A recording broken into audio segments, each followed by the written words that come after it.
Placés côte à côte, le petit rondel, médaillon circulaire fait d'une seule pièce de verre où sont inscrites les initiales LG, et le vitrail des joueurs d'échecs, représentent deux rares exemples de vitrerie civile du milieu du XVe siècle. L'inscription LG que vous pouvez discerner sur le rondel correspond aux initiales de Laurent Girard, secrétaire et notaire du roi.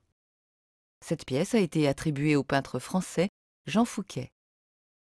Les petits vitraux civils étaient placés dans les parties supérieures des fenêtres médiévales, en forme de croisée, comme dans cette salle. Le vitrail Les joueurs d'échecs doit sa célébrité à sa séduisante iconographie.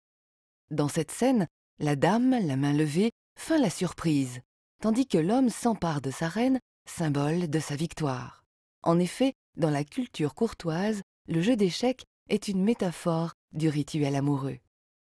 Le peintre verrier a tracé ces silhouettes au pinceau fin. Il les a ombrées par des lavis étalés à la brosse. Les hachures ont servi à renforcer le modelé. De délicats enlevés ont allégé çà et là la grisaille de l'aumônière, du col de l'homme ou la ligne des paupières. Enfin, le jaune d'argent, reconnaissable à sa délicate teinte or, a été appliqué en dernier. Ce vitrail a été attribué à l'artiste qui a fourni vers 1450 le décor vitré de la chapelle Saint-Michel, sur le flanc nord de la cathédrale de Lyon. Jusqu'en 1840, il ornait l'une des fenêtres de l'hôtel de la Bessée à Villefranche-sur-Saône, dans le Rhône. Observez maintenant la boîte à jeux exposée dans la vitrine au-dessous du vitrail.